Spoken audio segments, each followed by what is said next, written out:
Bienvenidos una vez más a Vivencias Paranormales, donde las historias más perturbadoras son reales. La historia que van a escuchar esta noche nos llega desde Toledo, y involucra a un grupo de amigos que pensaron que jugar con una ouija en un hospital abandonado sería solo una aventura emocionante. No tenían idea de que estaban a punto de despertar algo que llevaba décadas esperando en la oscuridad. Algo que no los dejaría ir tan fácilmente.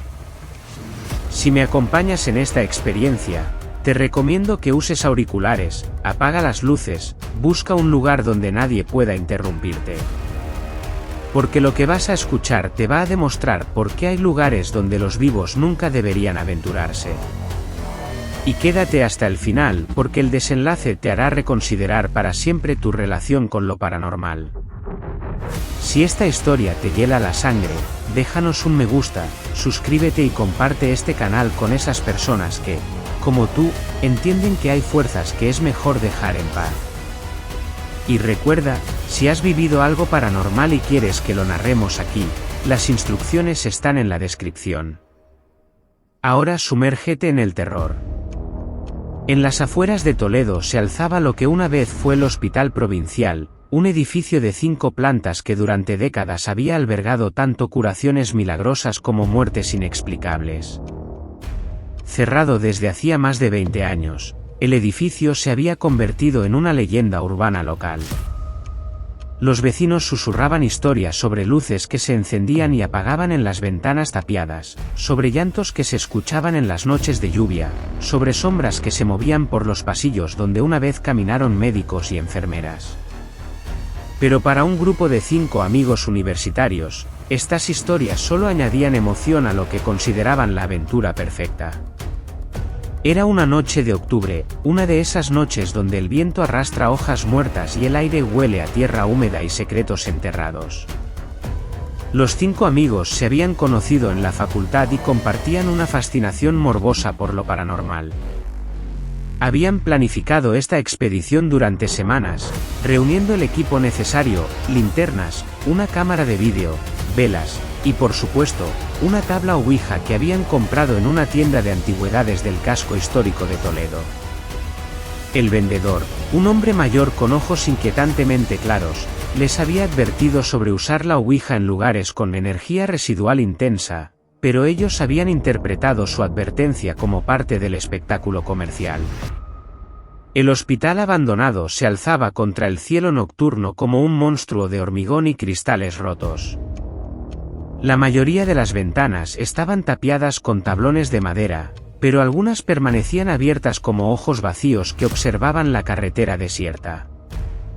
La entrada principal estaba sellada, pero conocían una ventana lateral en la planta baja donde faltaban varios tablones. Se colaron uno por uno, sintiendo inmediatamente cómo la temperatura descendía varios grados una vez dentro. El aire estaba espeso, cargado de humedad y algo más, algo que olía a medicina rancia y desesperación antigua. Sus linternas iluminaron pasillos infinitos llenos de camillas oxidadas, sillas de ruedas volcadas, y puertas abiertas que revelaban habitaciones donde la naturaleza había comenzado a reclamar el espacio. Las paredes estaban cubiertas de moho verdoso y grafitis dejados por otros aventureros urbanos, pero había algo más en esas paredes. Marcas de arañazos que parecían demasiado profundas para ser humanas, y manchas oscuras que sus propietarios preferían creer que eran óxido y no otra cosa. Decidieron instalarse en lo que una vez había sido la sala de espera de la tercera planta, un espacio amplio con ventanales que daban a la ciudad de Toledo, donde las luces distantes brillaban como estrellas caídas. Colocaron las velas formando un círculo perfecto y pusieron la tabla ouija en el centro.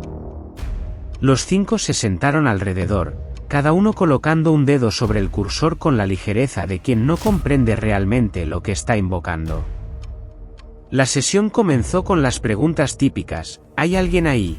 ¿Cómo te llamas? ¿Cómo moriste? Al principio, nada. Solo el viento colándose por las ventanas rotas y el sonido distante del tráfico nocturno de Toledo. Pero entonces, lentamente, el cursor comenzó a moverse. ¿LAS? NFERMRAS. NO. S. FURON. Las enfermeras no se fueron. Los 5 amigos se miraron con una mezcla de emoción y nerviosismo. Preguntaron quién era, y el cursor se movió con más violencia. MUCHOS. AQI. MUCHOS.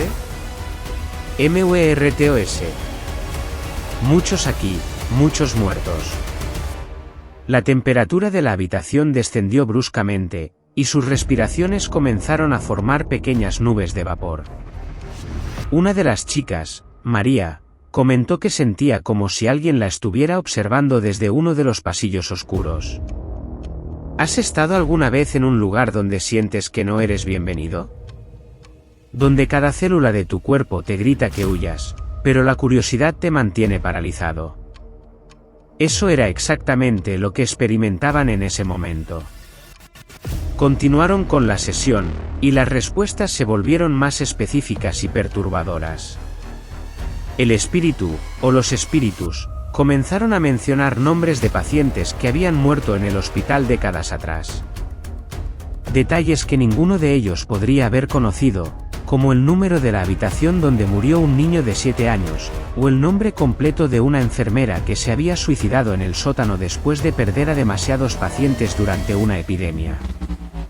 Pero entonces sucedió algo que cambió toda la dinámica de la sesión. Una de las velas se apagó sin que hubiera corriente de aire. Luego otra. Y otra. Mientras las llamas se extinguían una a una, el cursor de la ouija comenzó a moverse frenéticamente, deletreando la misma palabra una y otra vez: VETE. VETE. VETE, vete, vete, vete. Cuando la última vela se apagó, quedaron sumidos en una oscuridad absoluta, iluminados solo por el débil resplandor de sus linternas. Fue entonces cuando la vieron. En el extremo opuesto de la sala, donde antes no había nada, se alzaba una figura humanoide completamente negra. No era una sombra proyectada por algún objeto, era una ausencia completa de luz con forma humana. No tenía rostro, no tenía características definidas, pero de alguna manera transmitía una sensación de observación intensa y malévola. La figura permaneció inmóvil durante unos segundos que parecieron eternos, y entonces comenzó a caminar hacia ellos con movimientos fluidos y silenciosos. Los 5 amigos se levantaron de un salto, recogieron sus cosas apresuradamente y corrieron hacia la escalera. Pero la sombra sin rostro los siguió. No corrió, simplemente se deslizó por el pasillo manteniendo la misma distancia, como si quisiera asegurarse de que se fueran pero también de que supieran que podría alcanzarlos si quisiera. Bajaron las escaleras de 3 en 3, tropezando en la oscuridad, sintiendo esa presencia detrás de ellos como un peso físico que les oprimía el pecho. Llegaron a la ventana por la que habían entrado y salieron uno tras otro, jadeando y temblando. Solo cuando estuvieron fuera, en el aire frío de la noche toledana, se atrevieron a mirar hacia atrás. La sombra sin rostro estaba en la ventana, inmóvil, observándolos desde el interior del hospital. No podían ver sus ojos porque no tenía rostro, pero todos sentían su mirada clavada en ellos como agujas heladas. Subieron a sus coches rápidamente y se alejaron del lugar, pero ninguno pudo sacudirse la sensación de que algo los había seguido hasta sus vehículos. Se separaron en el centro de Toledo, cada uno dirigiéndose a su casa, prometiendo que nunca más volverían a jugar con una ouija. Pero para Javier, el que había insistido más en hacer la expedición, la noche apenas comenzaba. Vivía en un pueblo cercano, a unos 30 kilómetros de Toledo, y tenía que tomar la carretera nacional que serpentea entre colinas oscuras y campos de olivos. Era una ruta que había hecho cientos de veces, con los ojos cerrados si fuera necesario. Quizás en este momento, mientras me escuchas, algo que despertaste sin querer está siguiendo cada uno de tus movimientos. ¿Has notado alguna vez esa sensación de que el peligro no ha terminado cuando crees que estás a salvo? Javier conducía por la carretera nacional, con el radio encendido para ahuyentar el silencio y los recuerdos de lo que habían visto. Pero a medida que se alejaba de las luces de Toledo, comenzó a notar algo extraño en el espejo retrovisor. Una sombra que se movía en el asiento trasero de su coche. Al principio pensó que eran imaginaciones suyas, efectos residuales del susto que habían pasado. Pero cuando encendió la luz interior del coche para verificar, la sombra se hizo más definida. Era la misma figura sin rostro que los había seguido en el hospital, pero ahora estaba dentro de su vehículo, sentada directamente detrás de él. Javier frenó bruscamente y se giró, pero no había nada en el asiento trasero. Solo cuando volvió a mirar al frente, la vio reflejada en el parabrisas, superpuesta a la carretera oscura que tenía delante. El pánico se apoderó de él. Aceleró, tratando de llegar a casa lo más rápido posible, pero la presencia se intensificó. Sentía una respiración fría en la nuca, aunque sabía que lo acompañaba no respiraba. El radio comenzó a distorsionarse, emitiendo sonidos que parecían voces susurrando en idiomas muertos. Las luces del tablero parpadearon erráticamente, y la temperatura dentro del coche descendió hasta que pudo ver su propio aliento. En una curva pronunciada, a pocos kilómetros de su pueblo, sucedió lo inevitable. La figura sin rostro se materializó completamente en el asiento del copiloto, girando hacia él lo que debería haber sido su cara. Javier gritó, soltó el volante instintivamente, y el coche se salió de la carretera a más de 100 kilómetros por hora. El vehículo volcó 3 veces antes de estrellarse contra un olivo centenario. El impacto fue tan violento que el motor salió despedido 20 metros del lugar del accidente. Los servicios de emergencia llegaron 1 hora después, alertados por un camionero que había visto las luces. Encontraron a Javier inconsciente pero vivo, con múltiples fracturas y heridas graves pero no mortales. Fue trasladado al Hospital Virgen de la Salud de Toledo, el mismo hospital donde había comenzado su fascinación por lo paranormal años atrás cuando su abuelo había muerto allí. Pero había algo extraño en el accidente que los investigadores no pudieron explicar. Las cámaras de seguridad de la carretera mostraban el coche de Javier acelerando normalmente, pero en el momento exacto del accidente, las imágenes se distorsionaban como si una interferencia electromagnética hubiera afectado el sistema. Los peritos determinaron que no había ninguna causa mecánica para el accidente. Los frenos funcionaban perfectamente, los neumáticos estaban en buen estado, no había alcohol ni drogas en su sistema. Oficialmente, fue catalogado como pérdida de control por causa indeterminada. Pero Javier recordaba cada segundo de lo que había pasado. Cuando despertó en el hospital días después, lo primero que hizo fue preguntar por sus amigos. Todos estaban bien, todos habían llegado a casa sin incidentes. Solo él había sido elegido. Durante su recuperación, que duró varios meses, Javier desarrolló una fobia inexplicable a los espejos y las superficies reflectantes. Los médicos lo atribuyeron al trauma del accidente, pero él sabía la verdad. Cada vez que se miraba en un espejo, la sombra sin rostro aparecía detrás de él, esperando. Años después, Javier se mudó de Toledo, cambió de carrera, intentó comenzar una nueva vida lejos de todo lo que le recordara esa noche. Pero hay algo que nunca le contó a nadie, algo que descubrió investigando por su cuenta. El Hospital Provincial de Toledo no había cerrado por falta de fondos como decían oficialmente. Había cerrado después de una serie de muertes inexplicables que ocurrieron todas en el mismo mes, octubre de 1987.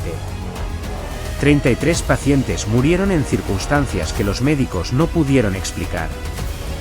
Todos habían despertado a las 3 de la madrugada gritando que una figura sin rostro los estaba observando desde los pies de su cama. Todos habían muerto exactamente 24 horas después. Y ahora, cada noche a las 3 de la madrugada, Javier se despierta con la certeza absoluta de que algo sin rostro lo está observando desde los pies de su cama. Ha intentado mudarse, cambiar de ciudad, incluso salir del país. Pero la sombra siempre lo encuentra. Porque hay cosas que una vez despertadas, nunca vuelven a dormir. Y hay deudas que trascienden las leyes de la física y se cobran más allá de la muerte. El hospital ya no existe, fue demolido hace 5 años. Pero según los vecinos, aún se ven luces moviéndose por el terreno baldío donde una vez estuvo, especialmente durante las noches de octubre. Dulces sueños.